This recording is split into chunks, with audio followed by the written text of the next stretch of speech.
The show starts in 3, 2, 1, go.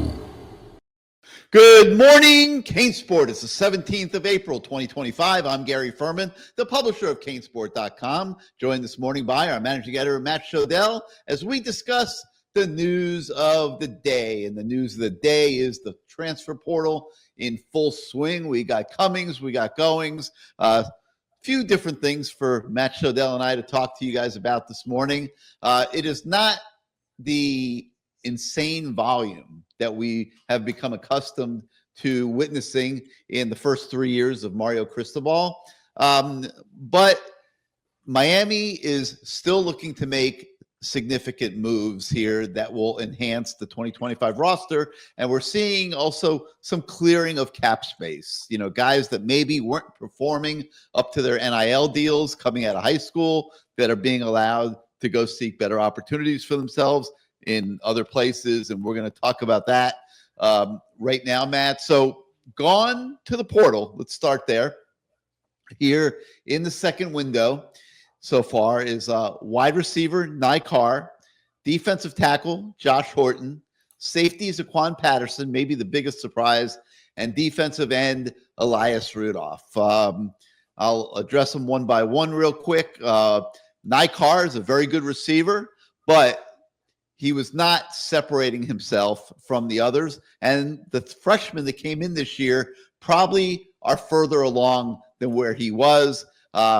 Probably took a decent NIL number to land him out of Georgia as a freshman a year ago. And that made him expendable here in the modern day world of college football. And it just is what it is. It's not ideal. Everybody's going through it. You cannot overpay for your players and be able to afford what you need to be able to afford to keep your better players. And Miami is doing a spectacular job of managing NIL and the portal and the roster and everything else. And very impressed by the continued work that we're seeing. And yes, there are some casualties along the way, and that's just the way it's going to be. But I think they're doing the best that they can with the situation. Defensive tackle Josh Horton, last couple years riddled by injuries, never even came close to fulfilling the promise that everybody thought he had coming out of high school. I mean, you remember, we're watching him dunk basketballs as a high school senior. We're all excited about his athleticism.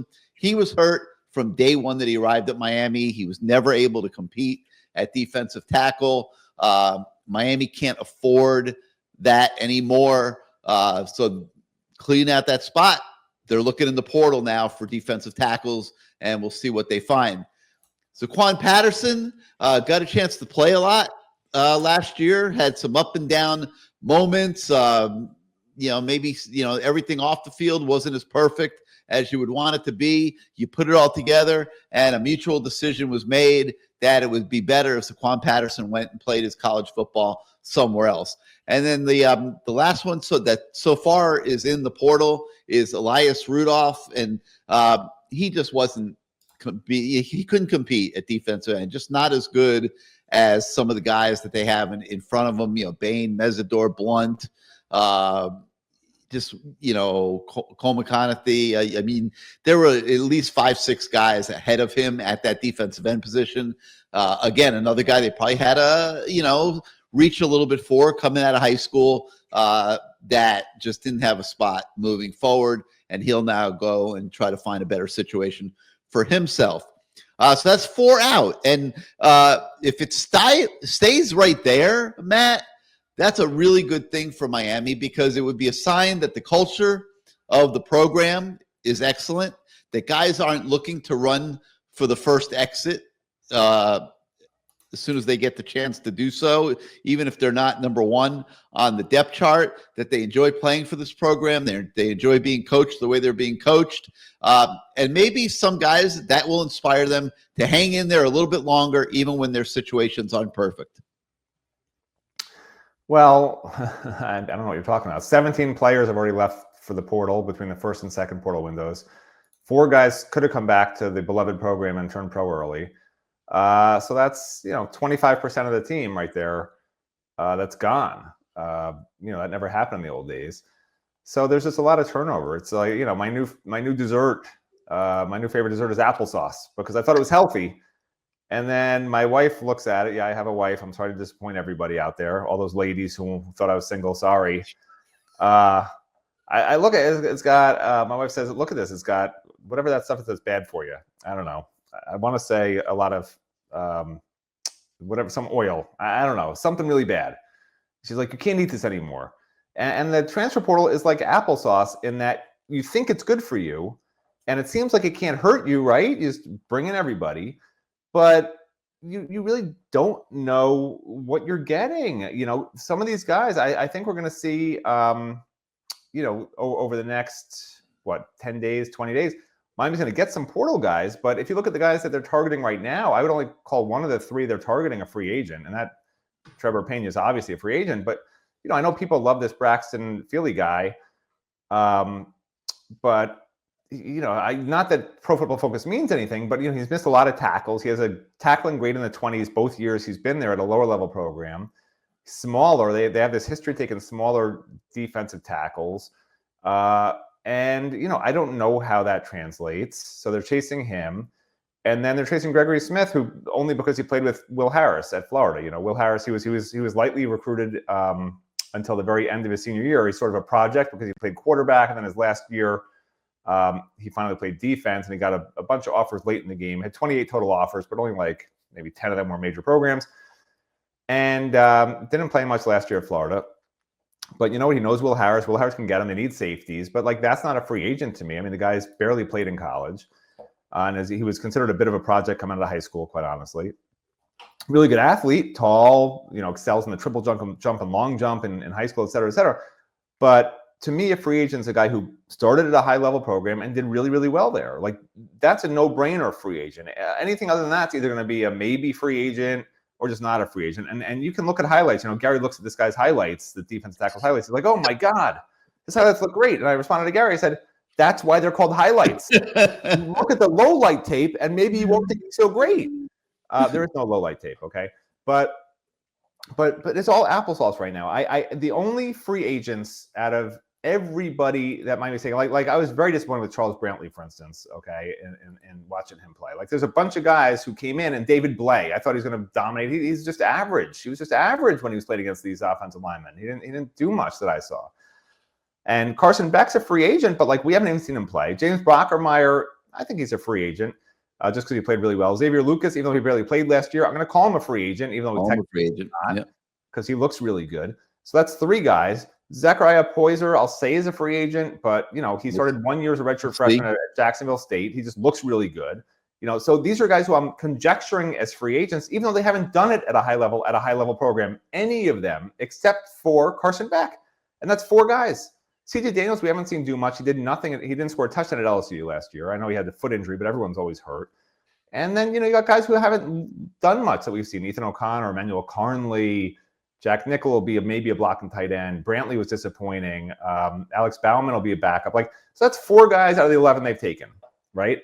And now you're seeing more of the applesauce in the second portal window with one of the three that I would consider a free agent so far. And those aren't particularly good ratios. And then Gary's saying, oh, guys love staying at the program. Guys, this is fantastic. Well, they all left already. That's why they're still at the program, Gary, because 13 guys left in the first portal window and 4 couldn't wait till get out of here fast enough, okay? But that's not just Miami. That's everywhere. It's got nothing to do with Miami coaches, Miami fans, Miami anything. I talked to Zaquan Patterson. He loves Miami. It just wasn't the right situation at the right time for him. And some of the guys are forced out, and some of the guys like Isaiah Horton, they have better opportunities somewhere else, and they just leave. But let's not pretend anymore that, oh, this is great. Everyone loves Miami. They want to stay at Miami. Nobody cares about any program anymore. This is pro football. They happen to go to classes. And they're going to do what's best for themselves and their family. And they're going to hold out. And they're going to hold Mario hostage. And they're going to tell Mario they want raises if they have a good season or a good game. And that's just what happens now. And it's a thankless job for Mario. But he's getting paid to do it. I'm not getting paid to sit here. So I would love to just wrap this up. So have a great day, everybody. Thanks for joining us on Good Morning CaneSport. All right. But before we wrap this up, let's talk a little bit about who we know that they're going after. And I'm going to start with the wide receiver out of Syracuse, Trevor Pena, who Miami got a firsthand glimpse of when the Canes went to the Carrier Dome last year, and he really like tore him up. He had 128 yards, 6 catches, and that will make you want that guy on your team. And so we're expecting a real serious run here at Pena. They really need one more receiver, maybe even 2 more now that Nykar's out of the picture, to get them where they want to be at that position and have some more experience to go with all the young guys that they have who did very well in spring practice, but they're young guys. And, I think Pena is exactly what the doctor ordered there. Now, he played a lot in the slot for Syracuse, but that doesn't mean he can't swing back and forth for the Canes when Malachi Toney or Ray Joseph are in the game. So keep your eyes on Pena from Syracuse. Miami looks like they are going to make a real big run at landing him. Another guy that came up yesterday was the defensive tackle from Boise State, whose highlights I immediately looked at once his name came up, and that's Braxton Feely. And when you look at his highlight tape, he's doing a lot of really good things. He's, getting up the field. He's making plays in the backfield. What I don't know is what the consistency level of his game is. Matt did some minimal research into it and, found, as he is so astute at doing, found a few warts in there. But here's the thing. Like, if you want a perfect defensive tackle in this market, you're going to pay well over $1 million. Yep. Okay. And that just might not be in the cards. Okay. So, if you're going to shop, you might have to shop at the next tier. And this guy would probably be. And by the way, this is literally what I keep harping to people. If you take all the money of the just whatever guys and pool it together, you can afford an elite level defensive tackle. Like, you have to be smart about it. Like Trevor Pena is a must get. People say, oh, he's Xavier Restrepo. He's not even close to Xavier Restrepo. He's totally different type of player. Like Gary said, he's 2 inches taller than Restrepo and 14 pounds lighter than Restrepo. He is not just stuck in the slot. He can go outside, which is fantastic. He played 56% of his reps were at slot. But you saw when he played Miami, he was making plays outside, and they can find mismatches for him anywhere on the field. He carried the ball too last year a lot, so he could do a ton of things. And so let's say CJ Daniels isn't great, or let's say JoJo Trader gets banged up, and Malachi Toney, you can put him in the slot. Well, now you can move a guy like Pena outside, and there's so much flexibility. That's a true free agent right there. And he had great production last year. So yeah, he's a must get.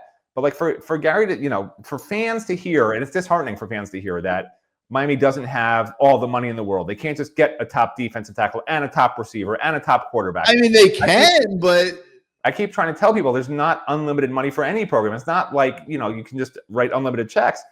The numbers and because of that, it's so important that you don't miss on guys, that you don't pay $1 million to a 5-star offensive lineman who doesn't pan out, that you have this money left over year to year and you're not spending it all every single year, because you have these instances. Like if this season comes and goes without the playoffs, and it's because their defensive tackles got run over game after game and they lost a couple of games because their defensive tackles couldn't hold up against the run, because let's face it, they have pass rushing defensive tackles right now. I don't see run stopping tackles on the roster. They're 305 pounds or less and athletic and fast, but they're not considered great run stoppers, any of them, as of now.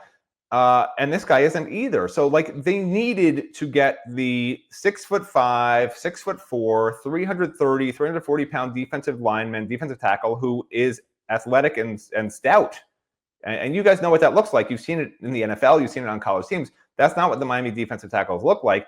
And they could play a certain kind of defense with the tackles they have, especially if the linebackers are great behind them. But the linebackers are right now the weakness of this defense. Cornerbacks and the defensive ends are the strength. So, that's concerning when they can't afford a top-level D tackle. Not that they won't try to get one maybe at some point. Maybe they're still looking. Maybe they can come to some sort of agreement. But like Gary said, the premier defensive tackles that could appear in the portal or are in the portal are so expensive that it's prohibitive for maybe for Miami as things stand right now with their current budget, because they do, believe it or not, have a budget. They plan things out. I know it's shocking. Mario plans things out, but they have a certain amount of money slotted for each guy at each position. They have to do that because you have this can of money and you have to split it up between all your positions. If you have no plan, then it's like, oh, wait, we ran out of money and we have no safeties. Like, you can't do that, which is why Gary is pointing out very astutely for once that you have to budget. You have to be a budget conscious purchaser sometimes. You know, you got to pay the 25% tariff to Boise State and maybe just, you know, get a guy who perhaps it's not Gucci, but you know what? It's Vineyard Vines. Is that even a comparison? I don't think so, but I'm not a connoisseur of clothing or whatever, bags. I don't know. But anyway, so like, listen, the NIL budget over the last couple of years has doubled, and you just can't go after everybody. You would love to, but you just can't. And year one, they were able to go after just about anybody they wanted. They had a head start with John Ruiz and you know, him bankrolling NIL year one and getting Miami off to the races. But it's a whole different ball game now. You know, not only you have to spend, you know, easily $20 million plus on football, but you got a basketball team that you're having to spend at least $8 million to field, and the revenue sharing that's going to go all across the athletic department. And it's just amazing to see the University of Miami trying to keep pace with everybody around the country, when historically this has been a university that didn't spend jack on athletics. They got by as cheap as they could possibly get by for so many years, including all those national championship years, you know, back in the 80s and 90s and you know, 2001. I mean, money was always an issue. I mean, I remember when Randy Shannon became the head coach, I mean, he was having to raise his own money just to buy furniture and computers. I mean, and this was after Miami won, you know, 5 national titles. So it's really amazing to see the university now spending money the way they are. But I don't know how you keep up. It doesn't mean it's open checkbook, and it doesn't mean that they don't have to manage the salary cap and lose some pieces along the way, which is what we're seeing. But anyway, this Braxton Feely guy from Boise State's played a lot of football out there. He's going to official visit on April the 17th. And although now actually he's moved that back. I'm sorry. He was going to visit today, but he is now going to visit, I believe, next week. So we'll see what happens there. But obviously he's the guy Miami's interested in. And then the third guy that came up in the portal is a backup at Florida by the name of Gregory Smith. And you know, when this one came up, you know, Matt calls me up and he's yelling and screaming, you know, why are they going after backup defensive backs at Florida who have never played? I'm like, Matt, calm down. Remember who the coach was of the secondary at Florida last year, Will Harris, who is now coaching the Miami secondary. Obviously, if they are going after him in the portal, it's because Will Harris worked with this kid for that whole year last year. And even though he didn't start, even though he was banged up a little bit at times, he clearly liked what he saw there and feels that this guy could be a quality safety for Miami. And that's why they're going after him. So I'm going to give Will Harris the benefit of the doubt there over Matt Shodell. I'm going to let Matt give himself an ulcer on this one. And you're making them up, and it never even happened. And we will be following the recruitment of Gregory Smith III and see where it leads. But it seems like it's headed in a good direction, and Miami will be very much in the game there. Now, beyond those guys, we still expect them to fish for a few more guys. This is not going to be crazy. It's going to be probably 4, 5, 6 transfers in this cycle. It doesn't seem like they're looking for much more than that. And so there'll be a few more names that come up here in the coming days, most likely. And we'll be all over that for you. Encourage you to stay tuned to CaneSport.com for all your transfer portal news and activity. All right, there's some other stuff that we have on the website today. We take a look at the 5 things that we learned about the Miami Hurricanes offense this spring and why it could be built to dominate again in 2025.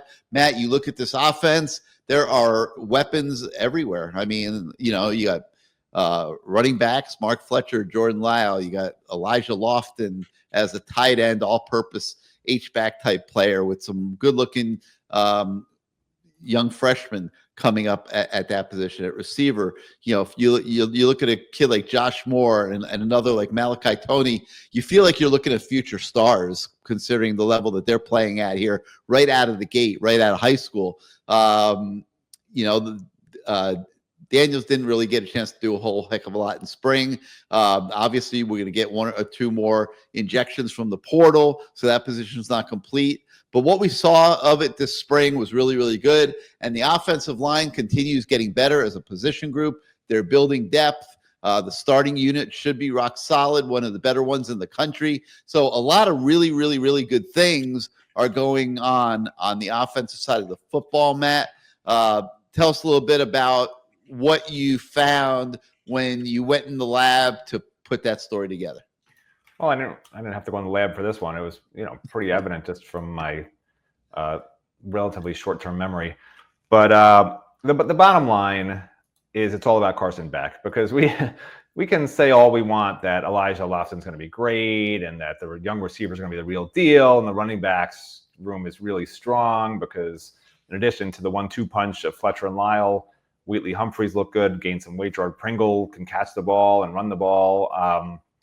I actually think that the running backs are going to have a much bigger role in the receiving game this year. I think that's something to keep an eye on. But again, it all comes back to Carson Beck, because the offense needs to look like it should. And I was talking to somebody yesterday. It just seems like Miami quarterbacks, if they have one bad game, people are booing Ken Dorsey and begging for Mark Gillen to be put in the game, right? And that happened to Tyler Van Dyke. It happened to Ja'Carri Brown. It happened to Emory Williams. It happened to, you go down the list of all the quarterbacks we've had for the last 20, 30 years, and fans always, are not happy until Cam Ward. Okay. Until Cam Ward. And so now this poor guy, Carson Beck, that is the new level at which he's going to be judged upon. And God forbid he doesn't live up to it. God forbid they lose to Florida or lose to Notre Dame, or God forbid they lose to both teams, and that Carson doesn't play great. Can you imagine if in the first 4 games he doesn't look great and they've lost 2 of them, even though the ACC schedule and the playoffs are still right there? Because all you have to do is win the ACC and the ACC championship game, right? It's got nothing to do with Florida and Notre Dame. But Miami fans do not, this is the great thing about Miami fans, as bad as that part is. The great thing about Miami fans is the goal is a national title. There's so many programs out there where they're happy with 8 wins. They're happy with 9 wins. They're happy with 10 wins. At Miami, the standard's never going to change. We can go another 30 years of applesauce and not chocolate cake. And fans will be upset every single one of those years. There won't be, we won 9 games after we won 5 games. So this is great. The goal always at Miami will remain the goal, which is to be in the playoffs and to compete and win national titles. And if Cam Ward couldn't do it, and they had so many losses from that team on offense last year, I feel like it's almost an impossible task, Herculean task, for Carson Beck to even come close to matching what Cam Ward did, because Carson Beck's not as good a quarterback. I don't think Carson Beck will be the number 1 pick of the NFL draft. Sorry.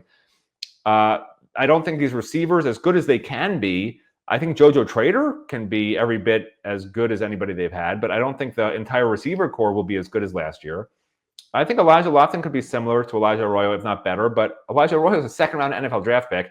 Elijah Lofton's in his 2nd season. So it'll be different, but Lofton will be more effective even than Arroyo. Well, but to say it sounds stupid, right? Because Elijah Arroyo is arguably the best receiving tight end in the entire NFL draft. And we're going to say a second-year guy is as good as him. Lofton gives them more ways to get the ball to that position. As great as Arroyo was. Right. And the offensive line should be really good, which is good because Beck was terrible last year when he was pressured and really good when he had time to throw. So that's good news. But again, everything I wrote in today's, again, I didn't go in the lab, but if I had done in the lab, the result would still be the same. Carson Beck. Every one of these, we could have a top 50 keys for the offense. Every one of them would be Carson Beck has to play well.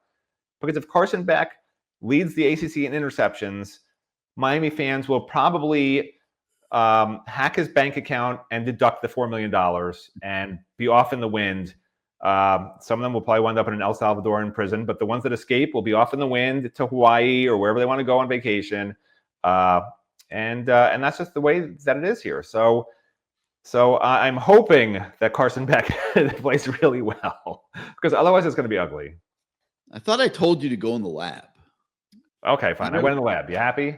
Yeah. I don't have a lab. I don't even know what you do you're your best talking about. work in the lab. I just nod when you say the lab. Like, there is no lab. Okay, I hate to tell you, I'm not like some sort of weird, RFK scientist making stuff up in my lab.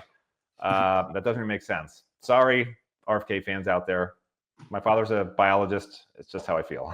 I'm not gonna. You guys know me. I don't care if you hate me. I'm already hated enough. You can hate me more. It's fine. All right. Several recruiting stories on the website today. We got a story on 2026 linebacker Justin Edwards. He's very high on Miami after getting an offer. You can hear what he has to say.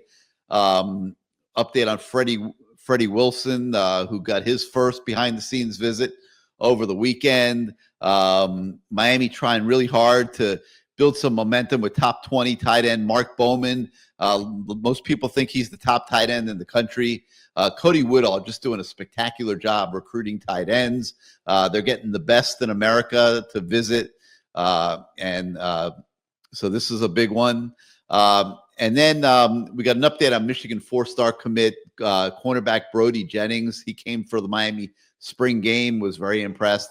You can catch up on what he's saying. And then we've got some basketball news. Miami got a commitment from a 6'7" Slovakian forward by the name of Timotej Malovek. I hope I said that correct. I'm going to go ahead and tell you then. He's a wing that can hit the three, and slowly but slowly, Coach Lucas is putting a program together here and some pieces. I'm not sure that there's a lot of elite, but Miami will show up next season. It looks like they will have enough players on the roster to play basketball. So that's a good thing. So that's going to do it for today for Good Morning CaneSport. Little